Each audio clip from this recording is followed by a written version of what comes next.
Although as Minister of National Defense, I had sighting reports of UFOs.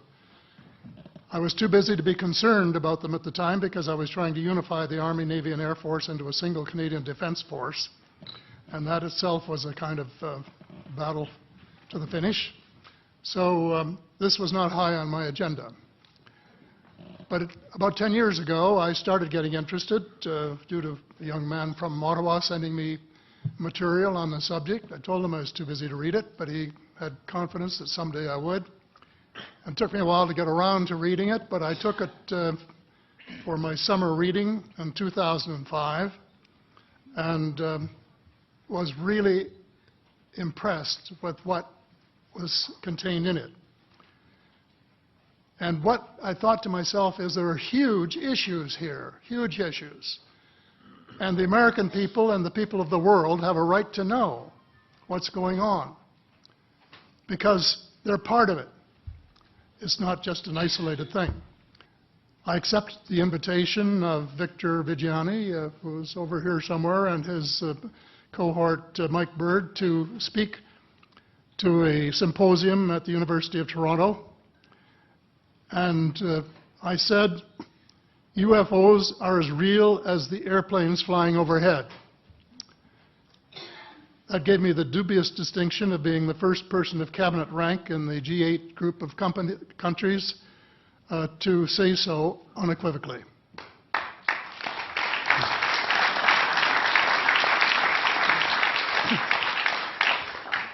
In the 1960s sometime, it was a flotilla of UFOs headed south that crossed into NATO territory in Europe. And the Commander-in-Chief of the Supreme Allied Headquarters in Europe was naturally very shaken. Fortunately, or maybe divine providence, before the panic button was pushed, the flotilla turned around and headed back north. Obviously, they had thought maybe they were Russian, and they were very concerned about it. Anyway, an investigation was launched into this whole subject, and a document was prepared which concluded that at least 4 species had been visiting Earth for thousands of years. And this is my own view at this stage as well. So, except for that, there are just a couple of things that we've talked about that I'd like to refer to. And one was that we were referring to them as they until this morning when Linda Moulton Howe, I think she was the first one, actually named 3 different species. I don't think we can any more refer to them as they because they're not an amorphous mass. They are different species and consequently may have different agendas. I don't think we can say that they all have the same agenda any more than we could say that the United States, China, and Russia had the same agenda. Our real interests may be very similar, but as of now, our perceived interests are still quite far apart. One more observation before I begin what I want to say, and that is that we spent quite a bit of time talking about the 66-year-old cadavers, and I was glad to have Linda this morning finally say that there are live ETs on Earth at this present time, and at least 2 of them probably working with the United States government.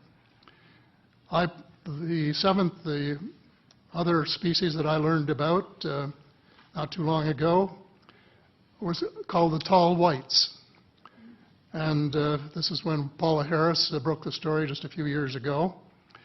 And through her good offices, I had the chance to talk for about 3 hours with former Airman Charles Hall and listen to this absolutely fascinating story of how he was working with, first of all, he was scared out of his skin, but after that, when he got to know them, how he was working with, and finally they became to trust each other and have a good working relationship with the tall whites at the gunnery range at Indian Springs in Nevada, and these tall whites were living on United States Air Force property and working in cooperation with the United States Air Force and sharing technology with them. He wrote a book, incidentally, called Millennial Hospitality. There are 4 different versions, but Paula says that Millennial Hospitality number 2 is the best. I think that's the one I read, and it's a very interesting read if you want to sort of get inside the problem of what it's like to bump into these people floating across the terrain in the desert. Well, enough on that for now. My interest is in full disclosure. And my only caveat is I think probably I would say 95 to 98% full disclosure. I know of 1 or 2 things that I'm not sure should be in the public domain, at least yet. They will be someday, I'm sure, but not maybe immediately. But just as children survive the idea of the Tooth Fairy and Santa Claus when they become adult, I think that tax-paying citizens are quite capable of accepting the new and broader reality that we live in a cosmos teeming with life of various sorts.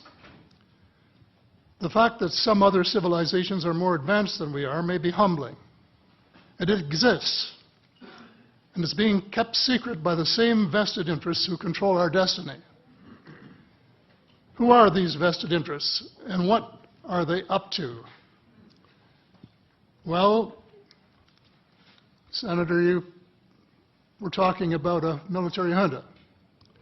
In my opinion, that is true, but I have broadened and deepened the definition to cabal, and the cabal comprises members of the 3 sisters: the Council on Foreign Relations, the Bilderbergers, and the Trilateral Commission, the International Banking Cartel, the Oil Cartel, members of various intelligence organizations, and select members of the military junta, who together have become a shadow government of not only the United States, but of much of the Western world.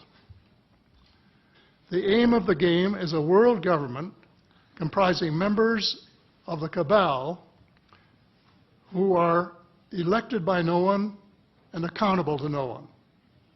And according to Mr. Rockefeller, the plan is well advanced. Does this help you to understand why our civil rights are being taken away from us? I say us, because Canada too is included in the grand plan. So here we are more than a decade later fighting another war that can't be won. There is no country on earth powerful enough to protect its citizens against fanatical hate, as we learned from the Boston Marathon. And the mere attempt to pursue the impossible pits neighbor against neighbor and the state power structure against everyone. All of the freedoms won by the millions of men and women who fought and died in World War II are being flushed unceremoniously down the drain. The only hope of peace is a negotiated settlement. This will require a paradigm shift in American attitudes. It involves a de facto renunciation of the plan for a new American energy and the adoption of a pledge of cooperation with all humankind to build the kind of world which we are collectively capable of. Young people everywhere need to be challenged by a noble cause. They need to be involved in arresting global warming, creating a banking system that is just and sustainable, and lead the way in the transformation to the new reality that we have to live in harmony with our celestial neighbors, as well as seeking peace on earth. In a word, we have to become spiritual beings and practice the one tenet that the world's major religions have in common, and that is the Golden Rule.